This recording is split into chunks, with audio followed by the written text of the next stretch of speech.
Hello and welcome to the Football Revolution. I'm your host, Gio. It's great to have your company. Sun is shining, the beaches are packed, cricket is on, and the Australian Open is heading to the business end. But we're here as usual to talk football, so let's get stuck into it. And joining me to do that, my co-host, VIG. Good evening, my friend. Good evening and welcome back to sunny Sydney. Mate, like I said, if you had money on who was going to be the sunniest holiday I took, Melbourne, Japan, or Queensland, you would have done your dough, because I thought Queensland definitely, in summer would have been a lot nicer and a lot warmer than 6 degrees in Japan, Tokyo, but I was wrong. So still a nice getaway with the family, but it's nice to be back. It's nice to see your shining face and your sparkling Brazilian jersey there. Very nice. Is there a number and a name on the back? There is. If I lift it up, it's the number 9. Your boy Richarlison. It is Richarlison. Yeah, mate. Like I said, I wish he was on the park at the moment and starting games. But like I said, as per most of the Tottenham players since the turn of Christmas, outstanding for their country and not so good for Spurs. Yeah, look, I did like one thing he did. He didn't shake Martinelli's hand in that game against Arsenal. So hats off to him for not doing that and denying the handshake and walking away from it and giving Martinelli a little spray. So always good to see the love still there. And I'm thinking maybe, like I said, obviously we're football nuts, but I'm loving the tennis.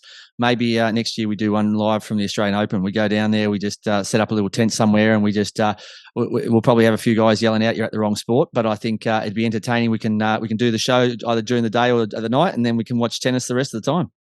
Yeah, I'm all for it. I'll do the show in the grandstand if I have to. Whatever, Rod Laver Arena, put me on. If they're telling me to be quiet, so be it. Mate, they might need a bit of star power. They've lost the Feds. I think they've also lost Rafa. I think Andy Murray will probably be doing his swan song after his marathon here, and so all you got left is the Joker. So maybe they need a bit of star power next year. Yeah, maybe they do. Maybe we can get a call up. Who knows? All right, last week I mentioned to the listeners that they wanted me to keep giving VIG heaps, and after his beloved United won the Manchester Derby and Spurs lost the London Derby, I was in no position to do so. But times are changing, and a week in football is a long time. And whilst Arsenal continue to show the Premier League they are the benchmark, taking a 5-point lead over City with the game in hand at the top of the table, they did so by scoring a late winner to defeat poor old Manchester United 3-2. Lucky me. Yes, lucky you. I don't know. You're a Spurs fan, so I'm not sure how Arsenal winning the Premier League will sit with you. But yeah, look, disappointing week for United after such a big win last week in the derby. The draw at Crystal Palace, they should have won that game comfortably. Let that one slip away, and then this morning, to be fair, they were in the game for 60 minutes, and the last 30 minutes, Arsenal were just outstanding. United couldn't get their foot on the ball. The Arsenal midfield were incredible. Odegaard, he's probably the best player in the league right now. And then you look at their signings. Trossard comes on and has a hand to play in the winning goal, and Saka and Nketiah are on fire at the moment. Saka's absolute freak at the moment. He's almost unplayable. So. Hats off to them. I think the better team won this morning. And they're going to be, only Man City can probably stop them now from winning the league. Mate, I was going to say, so how do you like them apples? But like I said, I think you're eating humble apple pie like I am at the moment. And, obviously when they lost Jesus, it looked like they were going to struggle, but young Eddie and Nketiah bagged a double, including the 90th minute winner. And, mate, I'm not going soft at all. I'm still not a fan of the Gunners at all. But I'm honest in the fact that they are by far and away at the moment playing the best football in the Premier League. I think City's a distant second. They're very predictable. It's like, you play out wide to Grealish, he cuts inside. You play outside to Murray's, he cuts inside, and it's slow motion. Whereas Arsenal's is not slow motion. It's fast. It's it's dynamic, and you don't know where it's going. Like, it's not predictable. You've got guys all over the park that are just buzzing at the moment. So. Yeah, look, I think unfortunately for you guys, you ran out of gas. And no, I'm not cheering for Arsenal to win the title, but I have a choice. If Arsenal keep winning, we're a chance of making top 4. If Arsenal lose to teams like United, not only will Arsenal probably win the title, but we won't make the top 4. So I had a choice to make. I don't care if we're not winning it. I don't care who wins it. It's not going to be us. So I just hope we can get ourselves into a Champions League spot, because if we don't, trying to buy players next year is bloody impossible when you go, okay, so what are you playing in this year? Oh, we're playing in the Carabao Cup. We're going on a tour of Singapore. Conference League. Yeah, sorry, mate. We'll give you a call back, and then they change their number. So, yeah, look, both of us, I think, at the moment are fair enough judges to say that Arsenal have done an outstanding job. And you know what, I think, besides Arteta needs to take a bow for what he's done there at the club, I think a big hats off and a big kudos to Pep Guardiola, because when he was under the pump and they wanted to axe him, Pep said he's a fantastic coach. They should stick with him. Now, when you have someone of that pedigree, it's not just some punter off the street. You got a guy of that quality, probably arguably the best coach the Premier League's ever had, saying that it carries a bit of weight. So they were smart enough to listen to someone like that.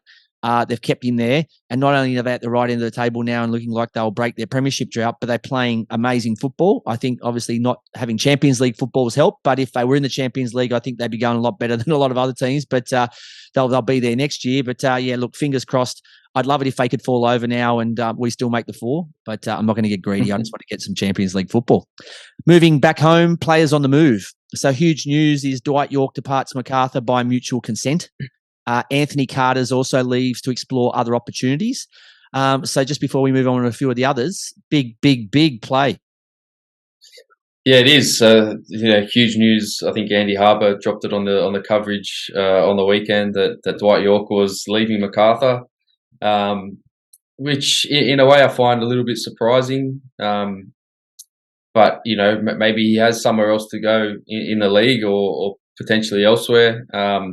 He didn't really set the world on fire, but at the same time, he's done okay with the cattle that he had at Macarthur and the resources he had at Macarthur. So, I think it's only halfway through the season. It's a bit of a weird one for me. There's something's obviously happened there. There's been a breakdown in the relationship between Dwight Yorke and Macarthur and the board there, and they've agreed to terminate his contract by mutual consent. So. Watch this space. I guess he's been linked to the Sydney job. If Corica goes, who knows? But for me, I don't think he's done enough yet to prove himself to go to a club like Sydney. So it's going to be interesting to see where he ends up.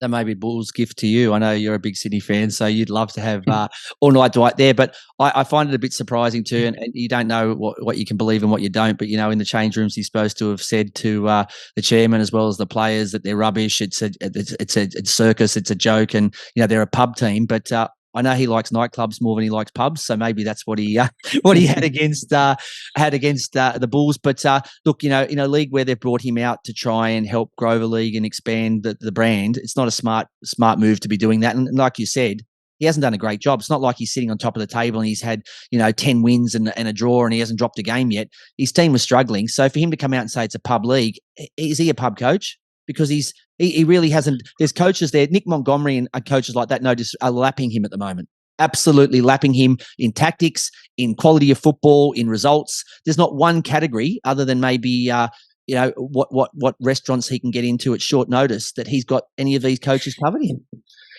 Yeah, look, he was obviously a great player. He played at the highest level. Was great for Manchester United. Was great here when he played for Sydney FC. Won the league. And he's a big name player, but like you said, he hasn't done much for me as a coach. So it's a weird one. It was a weird appointment to start off with. I get it. He's got that star power. He's got that that X factor he can bring to the league, and he's the whole purpose of having him here was being able to attract players to a club like Macarthur and grow that team and grow the club and make it a real, open up opportunities for the league, so to say. So, and I don't think he's done that, to be honest. And I don't think the football they've played warrants that. I don't think there'll be players from the other side of the world in Europe, the UK, screaming at Dwight Yorke and calling him up saying, "Get me to Macarthur. I want to play for your team." So, something's obviously happened. It doesn't.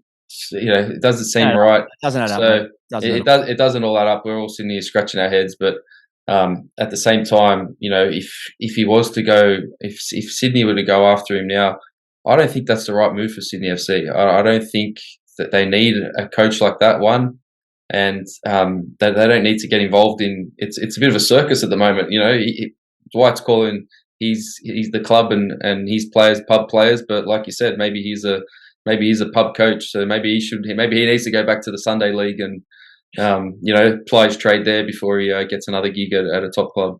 Right, there is a bit of bull dust going on there, but I'm sure it will clear eventually, and we'll find out what's happening. But the only positive to come out of it is the fact that they have appointed Mile Sajowski, who not only had a really good playing career, but from all reports, he's a good coach. He's a players coach, so the players all like him because he not only knows his stuff, but he's also a decent guy. So I think, he's got a son who plays, I think, under 15s at Blacktown. So, he's still been in the links. He's been the youth coach there since their inception in 2020. So he's been around the traps. So apparently he was offered the job before Dwight York. He didn't feel he was ready. He's now decided that the time is right. So they finally get their man. So look, hopefully he does well. I think, like I said, he gets in there and he's able to, start to put a footprint on the club there.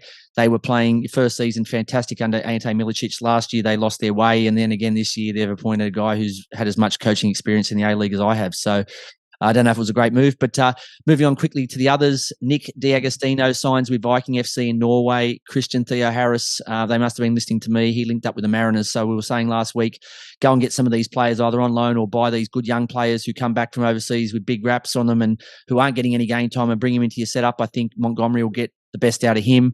Jordan Elsey ends his short stint with the Jets by signing with the Glory.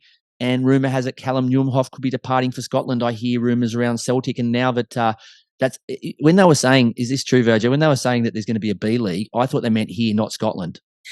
Isn't that? That is our, maybe the A-League is the B League and the Scottish Premier League is now the A-League. So who's already joined. So besides Neuenhoff, the rumour, James Jecko's gone there. He's just signed with Hibernian, I think he has, and there's the four boys over at Hearts. At Hearts, yep. Yeah, so there's lots going on. I look, for me, I find a move for D'Agostino to Vikings. The Norway League for me is not even the top 10, 15 leagues in the world, so it's a weird move for me. If he's going to go somewhere where, okay, maybe he doesn't go with the big five, but go in the next five. You know what I mean? Like maybe the Dutch league or something else. But I don't know why they're sending him there. Yeah. The Vikings. Honestly, I don't think it's a too bad a move for him. Yes, it's not a huge step up to go to Norway, but you're in Europe. You're in touching distance of the other clubs now, and they will be watching him. And Viking is a club that develops players and will sell them on. So it's not a huge step up, but you are in Europe now, and you will have more eyeballs on you. So I think it's the league itself is decent. There's some big clubs there coming out of Norway. Rosenborg, Molde, Brann, who are back in the top league now. I've seen this VIG too many times. They go there, and if they don't get any game time, they come back here with their tail on their legs. And if they do well, I still don't think there's big clubs all chasing them, because they go, well, okay, if they're in the top 5 leagues, maybe yes, but okay, even if you're doing really well there, the next group of guys around you kind of have a look. So you don't really. Yeah, but I'll be honest with you. I don't think Nick D'Agostino can go to a top 5 league right now. So he's got to go somewhere else. He's getting his chance in Europe. He's got to take that chance. But like you said, he has to play, right? So it doesn't matter where he goes. He needs to play. And if you play, there will be clubs that will come after you. You play and score. If he has the same record that he has at Melbourne Victory, at Viking in the Norwegian League, if he bangs in 15, 20 goals a season there will be clubs that come after you. A player from Rosenborg, Danish striker, scored 15 goals last season and just signed for Benfica. So, it could happen. He just needs to play. He needs minutes. That's the most important thing. And with minutes, he's a striker. He needs goals. If he scores goals, anything can happen. So if that's his last goal ever in the A-League against Adelaide, nice way to go out. He needs a few. He needs a few of them in the Norwegian League, and set him on his way. Surely that's where the video that his agent sent over that goal against Adelaide, it was just on repeat. It was on loop. Right? it was top 10 goals, but it was just that goal on loop for every single one of them. But yeah, phenomenal strike that was. Mate, that's just you in a bit of Photoshop. You just change the jersey, right? You just change the jersey and just change the angle. All right, plenty of fun with On the Ball in the starting lineup again. It gives us a chance to introduce a few players to the listeners, while also teaching us and showing us who knows more about the A-League stars. We wrap up match day 11 of the A-League women's competition. Revolutionised Round-up of the latest men's fixtures. Is there anything I didn't see? VIG. Well, the Bundesliga was back this weekend, and Dortmund there was 7-goal thriller between Dortmund and Augsburg. So 4-3, absolutely cracking game. If you haven't seen it, watch the highlights. But there was some terrific goals scored. Mate, Dortmund's my team, but you lose a little bit of faith when they sell that star that's now over at City, right? So you watch what you had, and it's like watching, the one that got away. So yeah, look, as much as I'm a big fan of Dortmund, it's really hard when you lose your golden boy, right?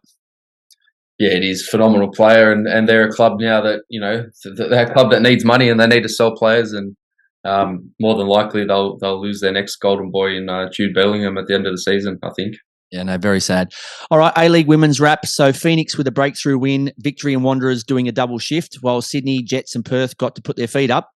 Wanderers and Victory fought out a scoreless draw. Western Sydney, thankful the woodwork had their back. So I think Victory hit the post about 15 minutes in, so game could have been different. So luckily for them, Western United bounced back from last week's first loss, defeating the Raw 2-0 to send USA guest star Jessica McDonald out on a high note. She was fantastic for them, and unfortunately, she is returning to the women's US League, so she won't be here for the remainder of the A-League season, and it will be interesting to see how they recover without her.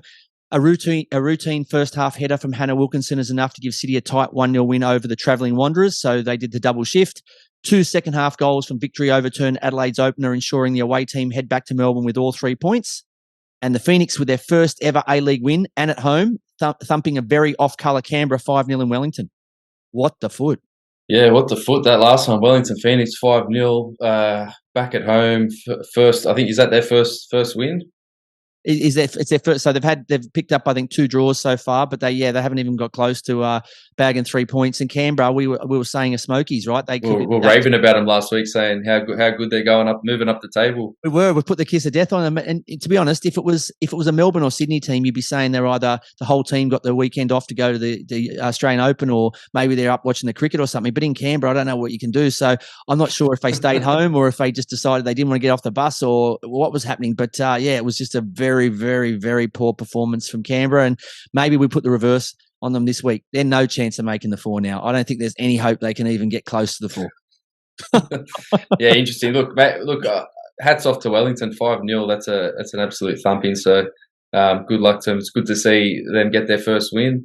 But my performer of the week, I think, was Alex Chidiac in that Melbourne Victory Adelaide United game. I think she scored a goal and had an assist. I think she could be a smoky for the Matilda squad going into the World Cup. Yeah, I loved everything I saw from her in that game too. So quick look at the A-League women's table. So top 4, Western United still leading the way on 24, Melbourne City 22, Sydney FC on 18, and they also on the same amount of points as Melbourne Victory, who ran out the top 4 on 18. Adelaide are a further 5 points back on 13, and Canberra United, after their flogging by Wellington, back on 11. Western United still with a game in hand, and Sydney with 2 games still to play. My weekly wrap has been replaced by our shout-out, dedicating a weekly song to a team or a player for a good or bad performance. This week's shout-out goes to Western United for all the right reasons. So last week it was because of the fact that they gave up their undefeated start to the season and gave the Wanderers a great win. But this week it was for the right reasons. What a goal, what a player, and what an entertainer. Alessandro Diamanti for his cracking goal against Sydney, and for the special gifts you allow Aussie football fans to experience on our soil every single week. So, and the song we send to you is EMF's track, Unbelievable. You're unbelievable.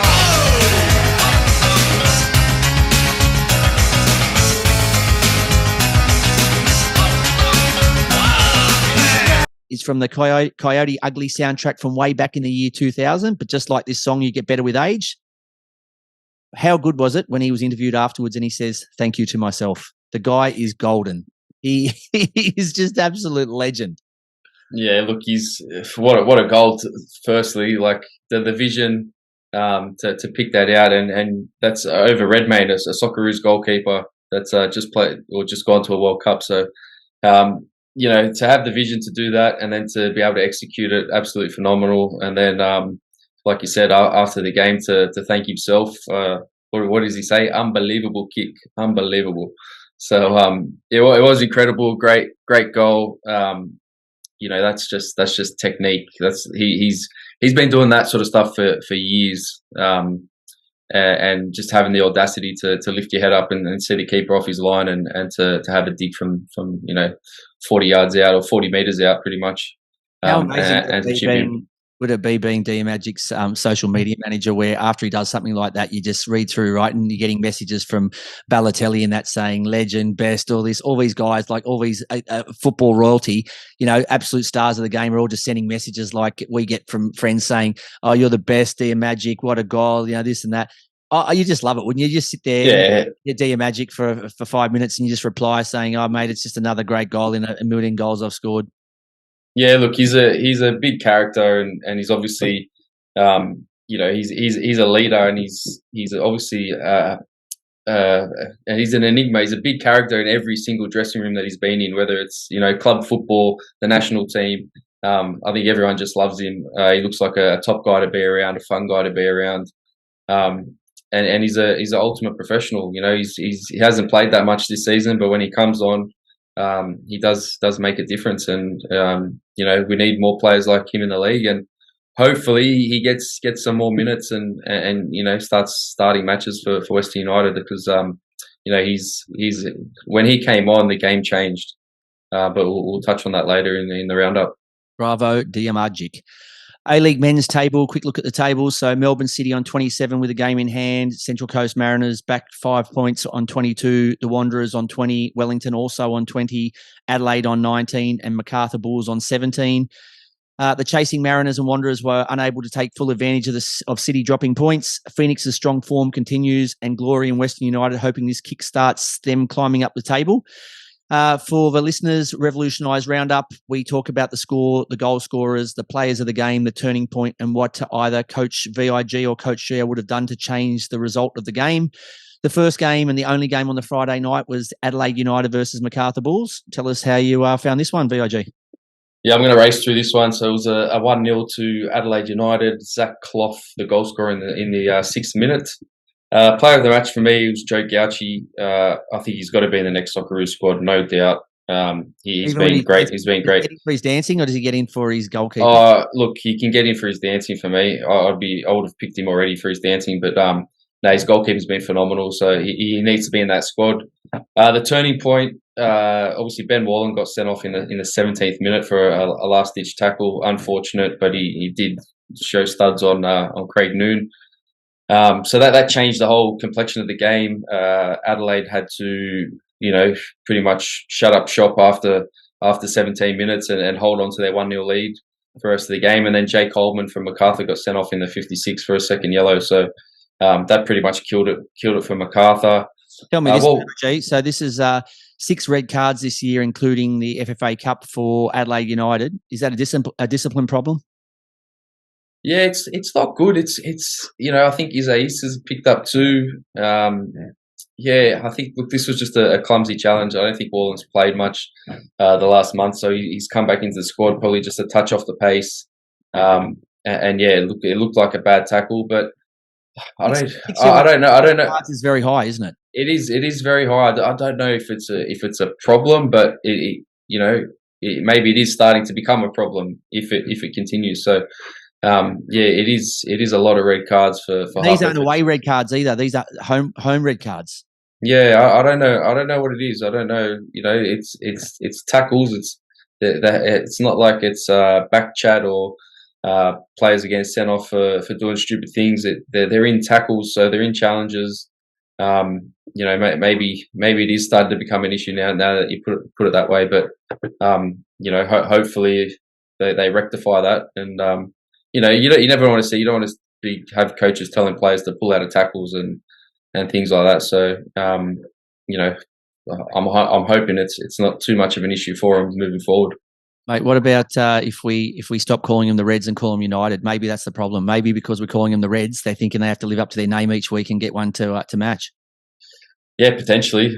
We'll just not call them United. Let's not call them United. That's it. Done. All right, moving on to sorry, you've got. I got one more. What would I have changed? Well, I don't know. It's a bit late for Dwight York to change anything now, isn't it? But maybe you take off Jay Coleman at halftime. He already had a yellow at halftime, so potentially take him off at halftime and throw an extra striker on. You got an extra man up, or put another attacker on. Arzani, bring him on at halftime. So That's what I would have done. Maybe don't book your ticket in the first place to come to Australia again. That might have been the turning point, as well as the what I would have changed. But moving on to the first of the 3 Saturday games, and that was Western United hosting Sydney FC. Tell us about this one. Yeah, look, there's only one thing we need to say about this one, and that's Alessandro Diamanti, absolute brilliant goal to win the game 1-0 in the 86th minute. He was my player of the match. To be honest, it was a boring game. There wasn't much happening. Very, very slow, very chess-like. No one really took the game by the scruff of the neck and took it to the opposition. So the turning point for me was when Diamanti was subbed on in the 80th minute. Only took him 6 minutes to chip Redmayne, absolute goal and a half. And then what would I have changed? This is a stat that I saw. Sydney FC starting 11, the average age was 32.1, and Western United starting 11, the average age was 30.7. So I think that's probably reflective of the style of football both teams are playing at the moment. It's over 30. Saudi, yeah, 35. It is. It's slow, and you look at teams like Central Coast and Wellington, even Adelaide to an extent, and the pace. Or Melbourne City, they have a bit of an older squad, but they've got a few good younger players, and the pace and style that they play is a lot different to what Western United and Sydney play. So, give the youngsters a go. I think something needs to change at Sydney. Corica needs to roll the dice with something. It's not working up top. Lafondra's not scoring any goals at the moment. Maybe it's Patrick Wood. Give him an extended period of games. Back-to-back games, 3-4 games in a row where he can prove himself. They can't do any worse than what they're doing at the moment. So maybe it is time to out with the old, in with the new, and start looking towards the future. Yeah, the problem is I think Sydney were going for names that are already established who can get the job done now, and rather than guys like Tilio who are a work in progress, who eventually you reap the rewards and you get them for a long period of time as long as you can hold on to them. And that's what's come back and bitten them, right? Unfortunately, they're stuck with guys who can do the job now, but the game's changing, and you're right, it's starting to become faster paced, and you got to start to be able to be more adaptable. So unfortunately for both those sides, it could be a long season if they can't start to find issues. They're not going to be relying on Diamagic every week, and Sydney aren't relying on anyone on a consistent basis. So, all right, moving on to the second of the Saturday games. It was Brisbane Roar versus Melbourne City. A quick snapshot of this one. Roar gives as good as they get as both keepers shine. As the game ends 0-0, Brisbane earning a well-earned point off the league leaders. Holmes and Glover are outstanding. So there was plenty of goal mouth action. I think, I haven't seen a team, test City like that for quite a while. I think, like I said, we've talked about Austin. We've talked about, they need another big name striker, but I think Armiento and Joe Knowles and they were fantastic the other night. Henry Hoare, and that's a team that you're talking about that's got young guys that have taken a risk on young players, and they're going up against the best team in the country and given as good as they get. It was fantastic to watch, and it was exciting as a football fan in Australia. It was exciting for the potential Socceroos future. It was exciting for the league. It just goes to show, right? Doesn't matter what your CV says. Go out and do the job. Doesn't matter how young, how old, how many caps you've got. If you're good enough and you're going well enough, put them out on the pitch, because I'm happy to watch any good footballer at the moment. Doesn't matter where they're from or what their pedigree is. Yeah, and reflective of that was the crowd up there, and that stadium is probably perfect for Brisbane Roar at this stage. It's a small boutique stadium. It's got stands on three sides, yes, and there's an atmosphere up there now that the side's doing well. People are turning up to watch, and it's good to watch on TV as well. So.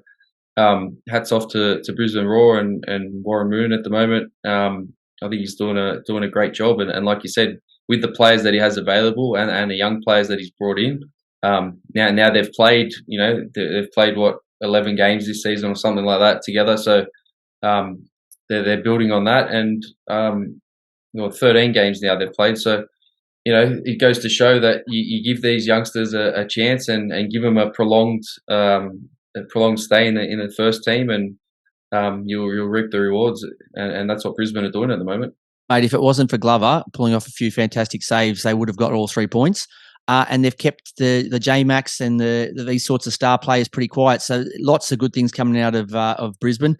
The last of the Saturday games was the Perth Glory hosting the absolutely struggle street Melbourne Victory, as sad as it is for me to say that. The final score was 3-1 to the Glory. The goal scorers were Ryan Williams in the 37th. Berlante claimed one in the 69th, but it was a Roderick scissor kick that hit him in the side of the head, so I don't think he knew much about it, but he's taken the credit for that in the 69th to draw the team's level in 1-1. And then a guy who's returned to the league, known as Adam Taggart, scores in the 80th and the 87th to kill off the game and give the Glory a much-deserved 3-1 win. The player of the match for me was the returning Socceroo A-League and Glory star, Adam Taggart, with a brace to kill off the victory. And, it was only on for 30-odd minutes, but just goes to show, right, class rises to the top because he only needed 30 minutes to go out there and say to the victory, you're going bad, but you could have maybe pinched something off this game, but I'm not going to let that happen in my return to the league and return to Perth. So he did what he needed to do. The turning point for me was really simple. It was the introduction of Taggart, but also Jacob Dowse, who provided both assists. He whipped in two fantastic balls. Lovely balls, weren't they? Oh, they were beautiful. They were absolute, and they were just like, come get me. And Taggart's like, I don't need to be invited more than once. If you're going to dish that up to Adam Taggart, he'll gobble that up, every day of the week. He's a poacher in the box, and it goes to show, he hasn't played for a while, but put it on a plate for him, and he will finish. So.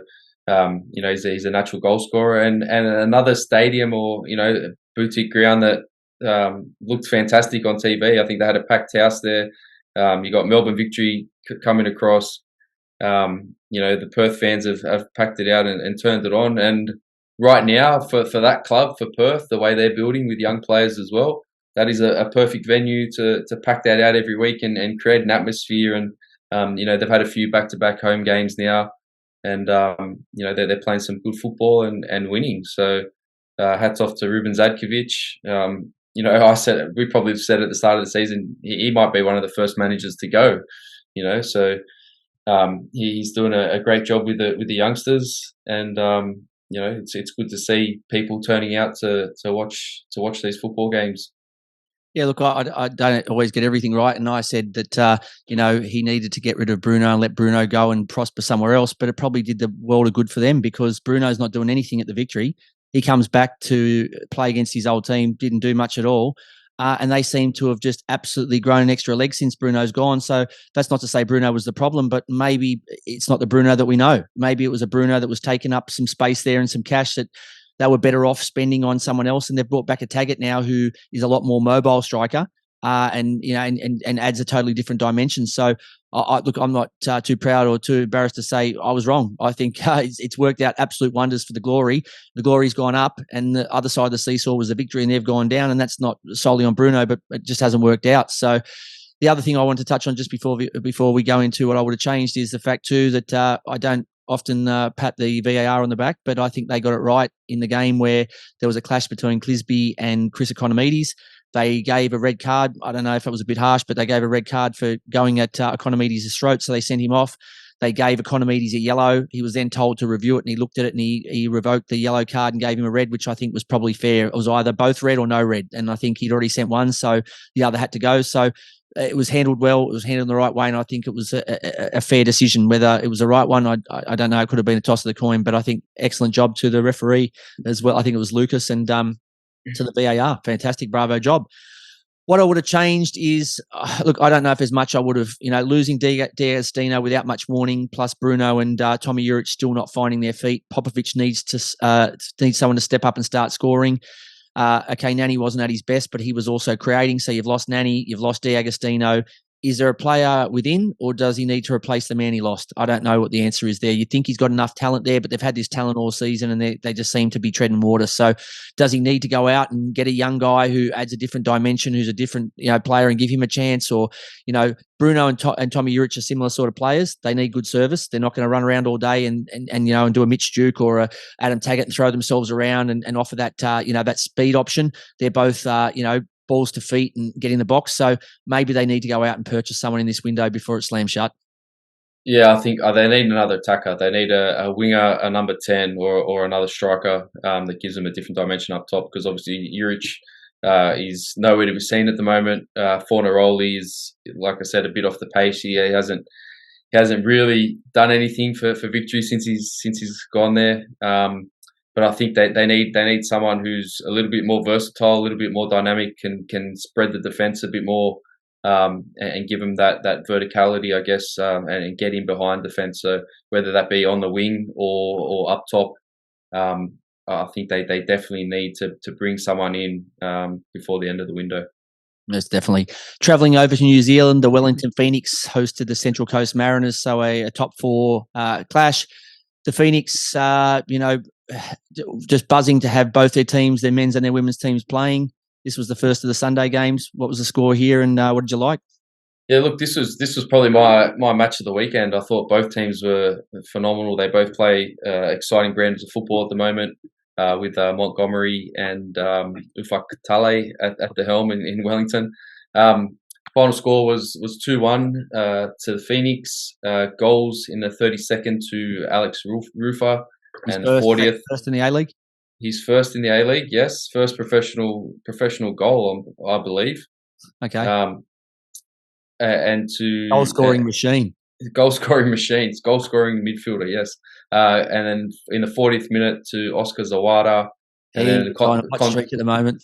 Consolation to the Mariners in the 92nd, Benny Enkalolo. But they were in the game for the entire 90 minutes. The Mariners, they had some great chances, but Wellington get away to a 2-0 head start, and it's hard to pin them back. But they almost did it in the end. They had a few chances in stoppage time to maybe get a draw out of the game. So my player of the match was Alex Rufo. His first professional goal for Phoenix in the A-League. The skipper, he was everywhere. He was all over the place, and he was absolutely buzzing after his goal.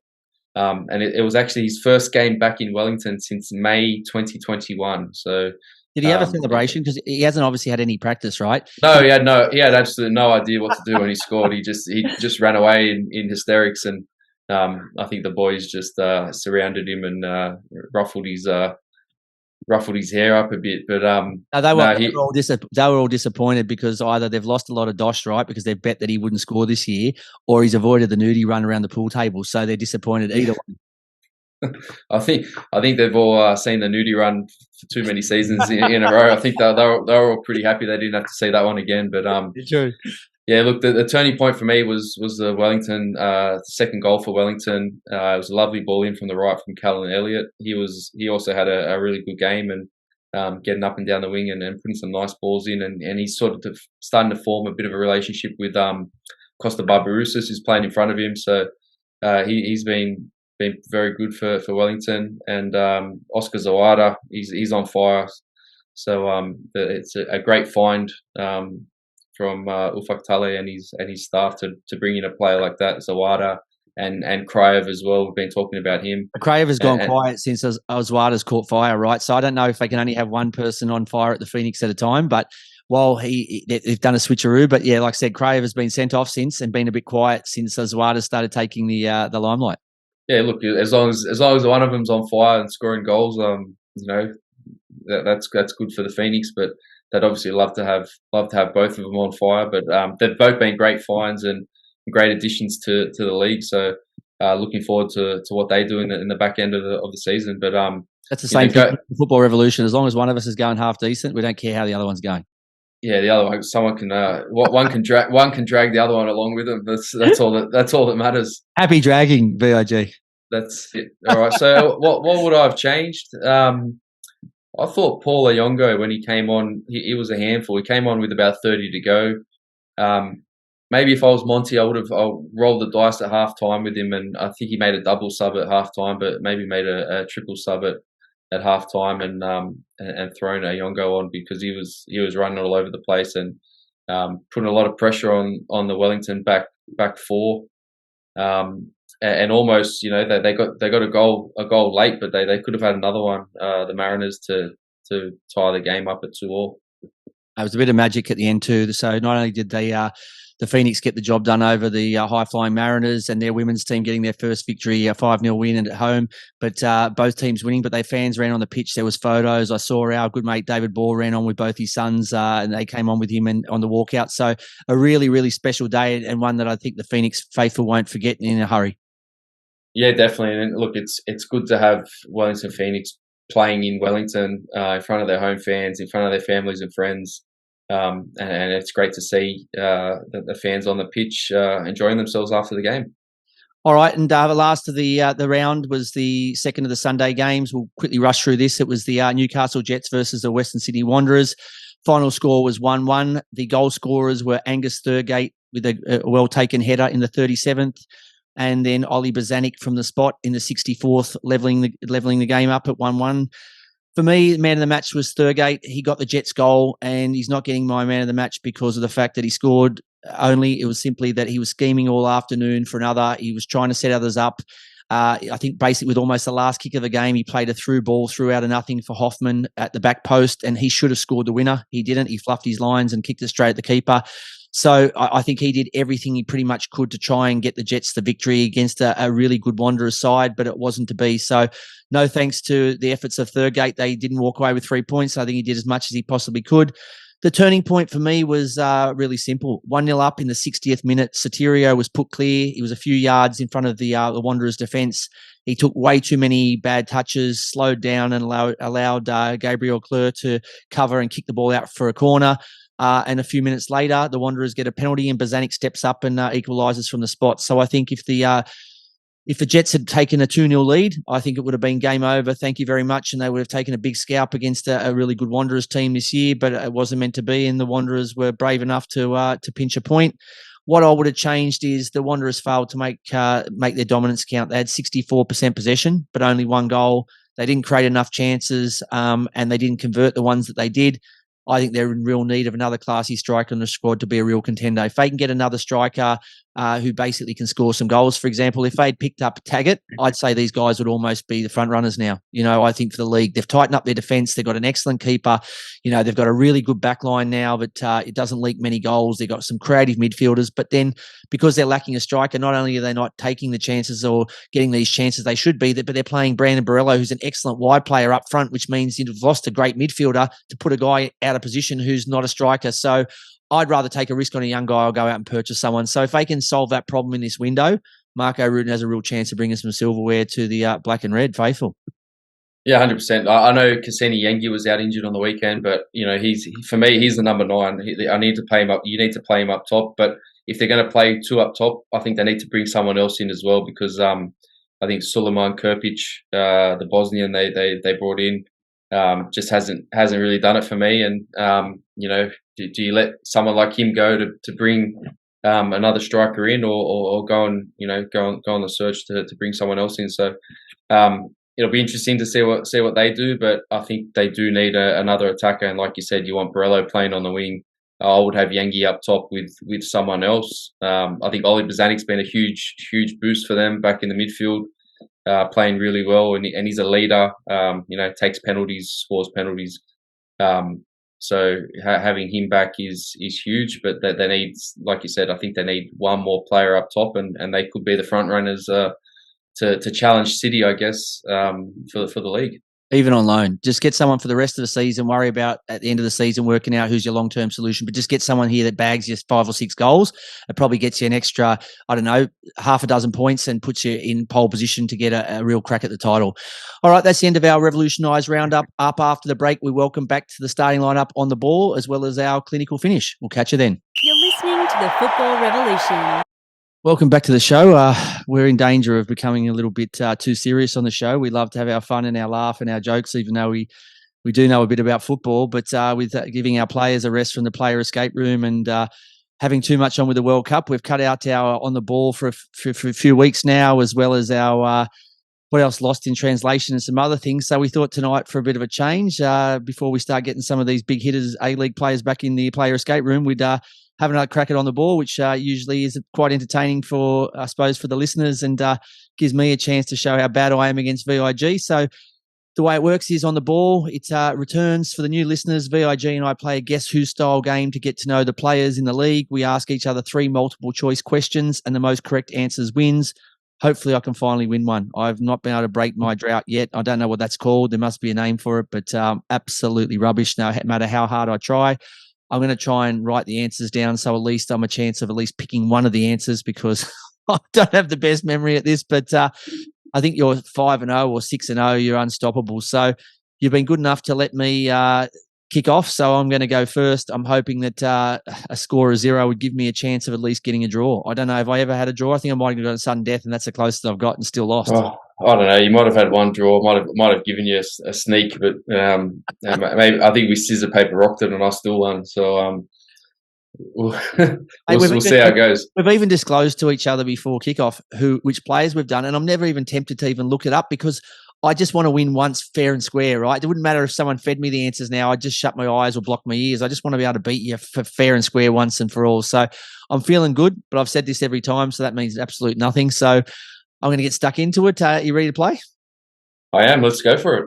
All right, the player I've chosen has been a colossus for his new team, the Wanderers, and is exactly what they were searching for. So when the board was looking for someone to shore up their defence, I know that a very important part of that was bringing back Tommy Mercila last year, as well as bringing back former Victory goalkeeper Lawrence Thomas and a few others, Gabriel Kleur to name a few. But obviously, Rudin wanted somebody like himself who's going to marshal his defence, who's in there and solid as a rock. So the player that I've chosen, he is the 35-year-old Brazilian-born defender Marcelo Antonio Guedes Filho. He's He's a 6'3" powerhouse, but he's also very composed on the ball. He's born on the 20th of May, which makes him a Taurus. The cutoff is the 20th, making him a bull.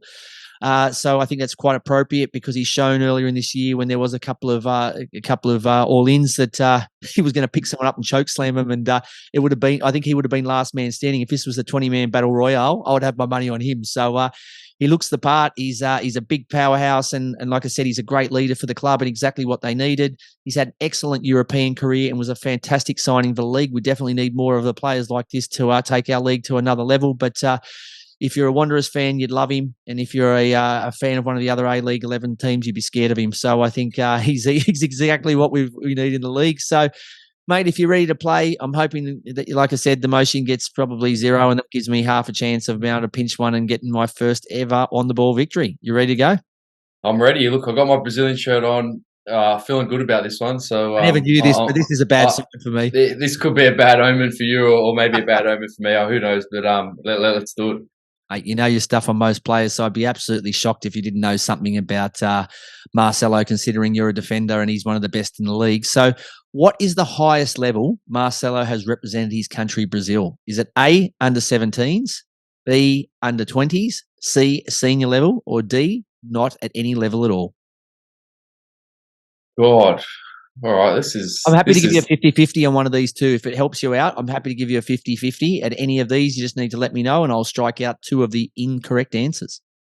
This is good. I'm going to go with under 20s for some reason. Don't ask me why.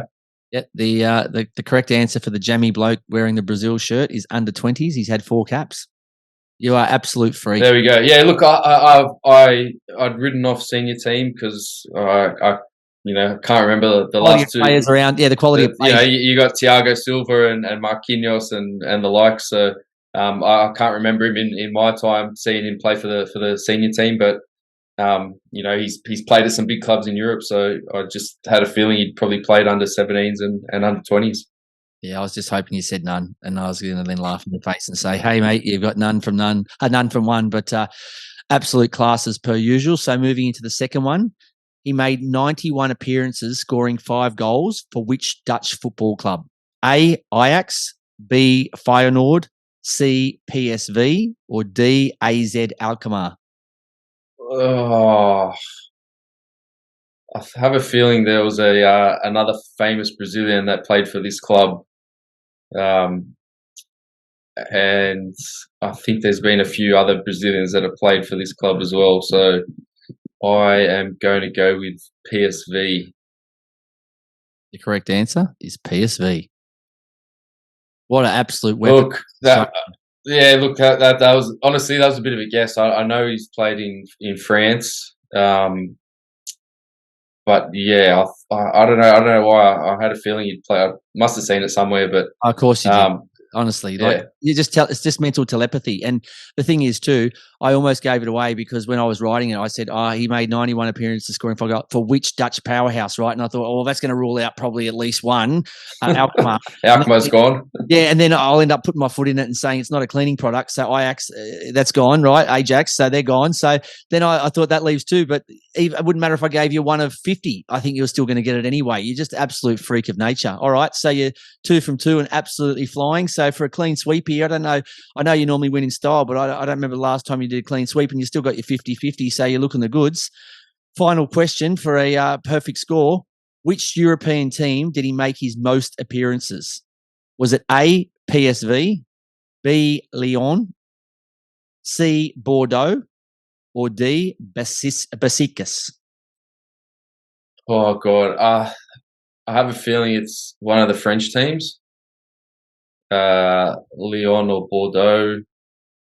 I'm going to go with Lyon. Do you want to use your 50-50? No. I don't. Do I need to? No, it's up to you. I don't know. You want to make sure you get 3 from 3? Oh, it could be Besiktas. No, look, I'm going to go with gut feel, and I think it was Lyon. Absolute round of applause. So he made 121 appearances between 2017 and 2021 for Lyon Football Club. He also, for added bonus, played 11 games for Lyon B between 2021 and 2022. So he's made 132 appearances for Lyon in some capacity. PSV, as we said earlier, was 91. Besiktas was 32, and Bordeaux was down on 11. So absolute superstar. I think he's absolutely been a godsend for the Wanderers this year, and you're just an absolute another planet when it comes to on the ball. So I think on my bucket list, it will never get ticked off is beat BIG on the ball. Honestly, I'm more chance of being able to surf with sharks than I am of being able to beat you. If you're hanging around Mick Fanning, then you're a massive chance of surfing with the sharks. Or hanging around with Michael Clark. Or hanging around Michael Clark. I promise I've never stalked the bloke, but he's had a phenomenal career in Europe. Played for some huge clubs, Lyon, Besiktas, PSV, and now he's at the Wanderers, and he's been great for them. So looking forward to what he can do for the rest of the season, and he's going to be crucial in their push for silverware, I guess. Yeah, put me out my misery. All right, who you got for me? What questions? All right, did you get wrong? Yeah, you could be in danger here because I've gone for someone a little bit left field, someone that people in the league probably haven't heard much of because he has just arrived, and that's Brisbane Roar's new striking Marcel Shanadi, I think it's pronounced. He's an Austrian, born in Vienna, 25-year-old attacking midfielder who has played in Austria, Germany, and most recently in Croatia. And he's joined Brisbane Roar from HNK Sibenek in Croatia's top flight. So attacking player for the Roar. I'm actually looking forward to seeing him play and seeing what he can do because we've been saying they've been crying for that creative player up top. And he could probably really complement Jay O'Shea in midfield. So looking forward to what he can do. He hasn't had a huge career, but he's played youth level at some big clubs in Austria and Germany, and he is the son of a former professional and a coach as well. So looking forward to what he can do in the league and what he'll add to Brisbane Roar's squad. I'm looking forward to what he brings on the pitch, but I'm not looking forward to answering or crashing and burning these answers. So put me out my misery. Come on, fire away. All right, let's do it. He played in Germany as a youngster at under 19 and second team level for which German Bundesliga club? A, Bayern Munich, B, Borussia Dortmund, C, Borussia Mönchengladbach, and D, Augsburg. D, Augsburg. You going with that? Is that? Yeah, it's either Mönchengladbach or them. I'm going with D. All right, so you're going. So you've narrowed it down to Gladbach and Augsburg. Yeah, I think if you, what I was hoping you'd do is you do when your dad tries to help you, when he says, is it A, then B, or C, or D? I was hoping you'd start doing that for me to help me out, but and maybe I just adjust the sound when I'm doing the editing. I was hoping that you give me, but you haven't. So look, it's probably neither of those. Even if I use my 50-50, I think I'm probably going. Look, I'm going to use my 50-50. All right, I'm going to give you Gladbach or Augsburg. They're the two. You eliminate Bayern Munich and Dortmund. He hasn't played for them, so Gladbach, C. You're going for Gladbach. All Yeah. right, you've thrown your 50-50 in, and believe it or not, it's worked. You are correct. He's played for Borussia Mönchengladbach at under 19 level and for their second team. Good on you, son. Great job. Get in. Okay, 3-1. There you go. All right, 3-1. You're off the mark. Consolation, or am I going to tie this thing up? Well, we can only find out. So let's get into it. I mentioned that he's Austrian. I said, who was the last Austrian to play in the A-League? A, Thomas Broich. B, Christian Dorbas. C, Mark Janko. Or D, Richard Winbichler. C, the Sydney FC striker. Going with Mark Janko. Yeah, Mark Janko. He's probably the only Austrian you remember playing in the A-League, but you would be incorrect with that one. Yeah, who is it? One of the names I've never heard of. Yeah, it was D. Richard Winbichler. He last played for Melbourne City in August 2020. What did he do? Wear a tracksuit and hide in the bus? He didn't play many games. He didn't play many games. But I had to research hard and wide to find out when he actually did play his final game, and it was after Mark Janko. I think Janko. I wish he was still playing, because next time we play on the ball, I'm going to choose him, and you'll never find any info on him, so you won't be able to get one answer right. That's it. All right. So the last consolation. All right. What's the final consolation one? His father, Damir Chanadi, is a former player and former coach. He was just sacked. So hint at this one. Just sacked by which Croatian football league club? HNK Šibenik, Hajduk Split. A, HNK Šibenik, B, Hajduk Split, C, Dinamo Zagreb, or D, HNK Rijeka. A, the club that he left. He left because his old man got the punt. You are correct. Spot on. I might not have some knowledge as you, but I'm not stupid. So his old man got punted in September, and he hasn't played a game since. I think he's been on the bench and out of the squad. And so something's going on there. Where his dad's been sacked from the club, and he hasn't played since, and he's moved on as well. So look, he's a blessing in disguise for the Raw. He could be a little diamond in the rough. We don't know. He hasn't had like I said, he hasn't had a stellar career, but he's played at Austria Vienna as a youth footballer, and then in Germany with Borussia Mönchengladbach. So he comes from some sort of pedigree. He's had he's played at some big youth clubs and big clubs in Europe, in Austria and Germany. And then he's had a bit of a mediocre career so far, bouncing around a few clubs in Austria and now in Croatia. So I'm interested to see what he can do and what he can bring to the league. And like I said, Brisbane Roar, they don't have that. They haven't replaced Charlie Austin with a big star, but they've brought in a few players, and I'm looking forward to what they can do at the back end of this season and really build on the starts of their season that they've had. We wish him good luck, and the good news is his dad can come out now and watch him play in the A-League because he hasn't got a job. So moving on, that's the end of our On the Ball. Congratulations, mate. Way too good. Back to the drawing board for me, which I say every single time. But look, I'm going to bring it back in the next few weeks. And look, eventually, maybe one day you get sick and tired of beating me and you throw the game. And look, I'd even take that, I think. But congratulations, 7-0 or 10-0, whatever you are, mate. Way too good.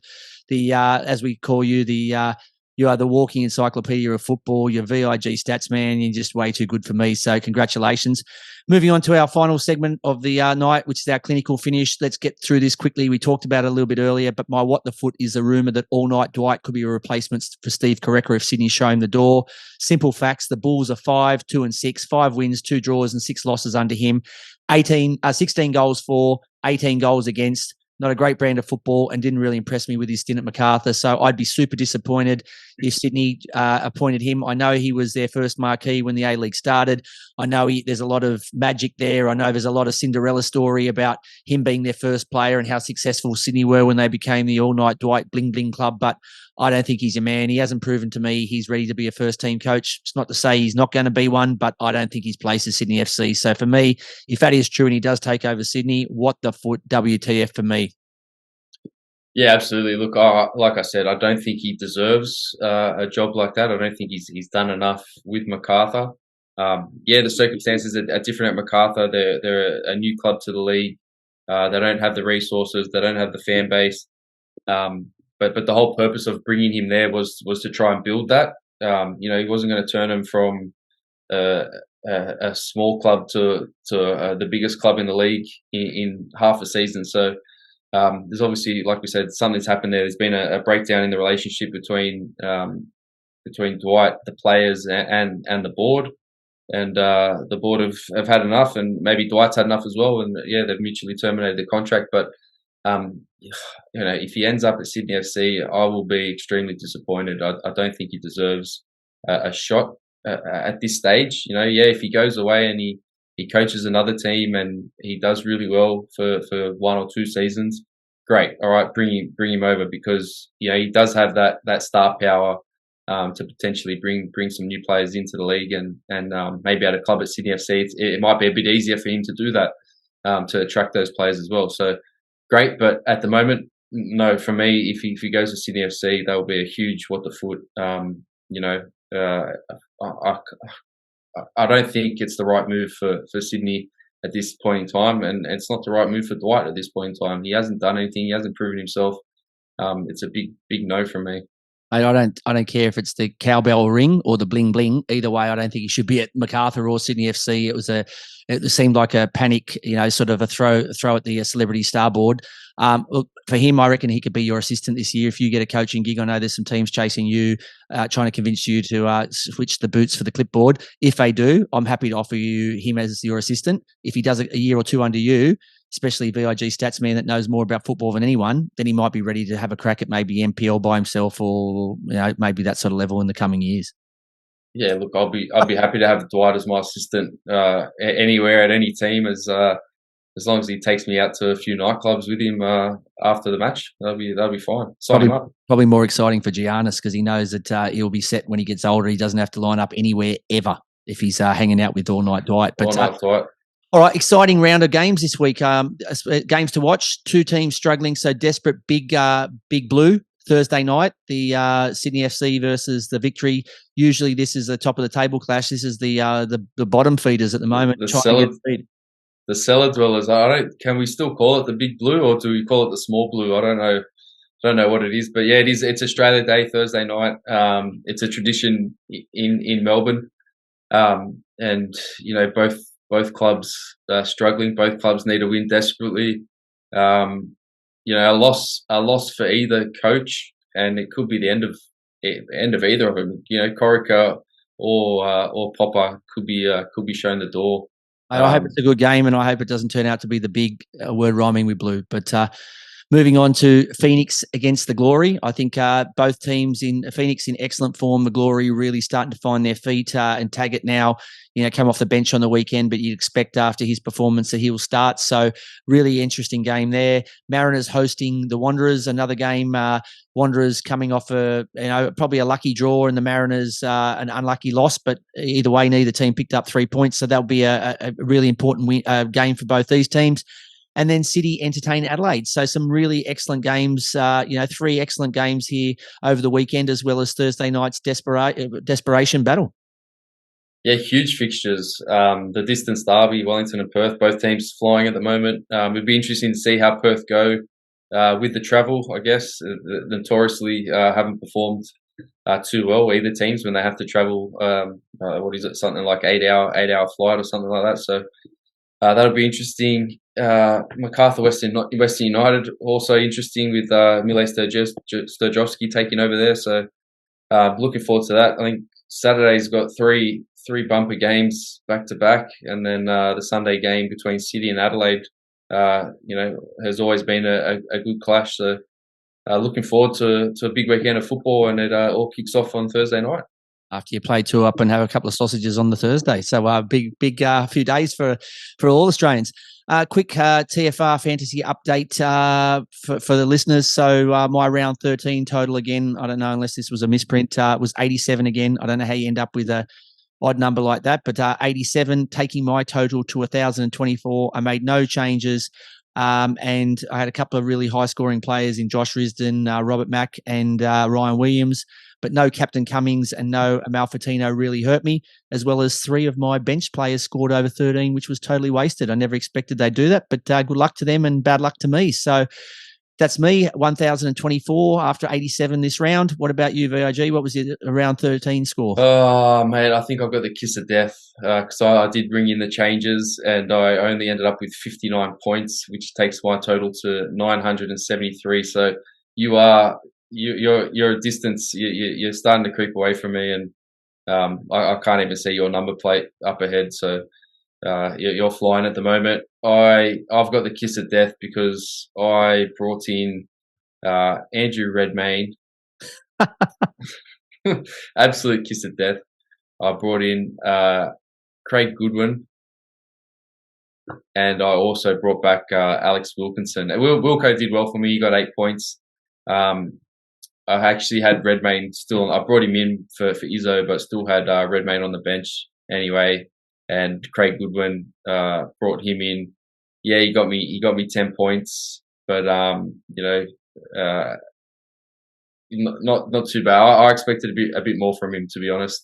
Why can't you bring some of this form into on the ball? Why do you save all your excellent form for on the ball, and when you come in here, you serve up this rubbish? Yeah, I don't know. Callum Talbot hurt me. He was dropped to the bench, so he didn't play. And I got Amalfitano as well, who was dropped to the bench. So that's I love two players there too. Because I said to you last week, hey mate, you've got all these trades, you've got all these guys that you can bring into your squad. Why don't you do it? You should be doing it. And when you didn't do anything over that Christmas period because you're enjoying your holiday season too much, you were flying, and now all of a sudden you've just hit an absolute speed hump. I know. I think I overthought it. I wanted desperately to bring Craig Goodwin in. He's been on fire for the whole start of the season. So I shuffled the deck to get him in, and he got me 10 points. But I think I had to move a few other players out that maybe would have got me some points as well. So but a few bad moves, but who knows? It's a new week this week, some big games, and hopefully my players can stand up and start to crawl that deficit back. I know I've got the luck of the Irish because Nick Ansell hasn't played much since obviously injuring himself last year. He got double digits. Leo Lacroix, who's the king of home goals at the moment, he's been getting minus scores. He got double digits. And Jordan Holmes, who I brought in because I needed to save some money on a keeper to get rid of to switch him for Paul Izzo, who's been out injured. He gets double digits. So at the moment, I've got guys just with points galore, left, right, and centre. So look, anything can happen as we know. So one week you're flying like United, next week you've hit turbulence. So look, mate, it's only 50 odd points or whatever it is. So you can still actually run me down, but just be some smart shopping this week. If they missed any part of the show or want to listen to other episodes, where can they catch it? Yeah, they can catch us on Football Nation Radio or all good podcast platforms, Spotify, Apple Podcasts, Google Podcasts, and also up on our YouTube channel. Mate, I forgot to mention this to you last week too. Obviously, we use little bits of snippets and stuff from our shout-outs, from some of the music, just so that listeners get a flavour of exactly what we're talking about rather than listening to us rub two sticks together. They get to hear actually, 10 seconds, which is totally legal of the track. But last week we were blocked but in Russia. Now, I don't know how many listeners we got in Russia, but we were blocked in Russia. They told us that after they did their full check, there was a complaint and that, unfortunately, the show won't be airing in Russia. So to all our Russian listeners, I apologise. You can't listen to the show this week because it's totally been blocked on YouTube, or you can't actually watch the vodcast of our show. You can listen to the podcast, but you can't the vodcast. So I don't know how they worked that out, but there's absolutely – that could have been our what the foot. We were blocked in Russia. Apologies. Oh, is that why we had 0 viewers this week? Because all our Russian fans weren't able to get on and watch the show. As long as we're still being watched in the Ukraine, I'm okay with that. Yeah, I'm fine with that. Russia's in the bad books at the moment anyway, so we can let them be. But I won't be losing any sleep over Russia being blocked and not being able to watch our show. But anyway, all right, there's plenty more A-League action this week. As we said, some cracking games as well as the big blue on Thursday night, Australia Day. So happy Australia Day to all the Aussies out there. I hope you have a great day, whether it's with your family or friends, and you just get to enjoy a day off. I hope you enjoyed the show even half as much as we enjoy bringing it to you. And we look forward to you joining us again next Tuesday. Have a great weekend, a great long weekend, I guess, especially if you're going to chuck a sickie on Friday. Just don't tell your boss. But we'll catch you then. And until next week, as we say, rise up and join the football revolution. Have a great week. Catch you then.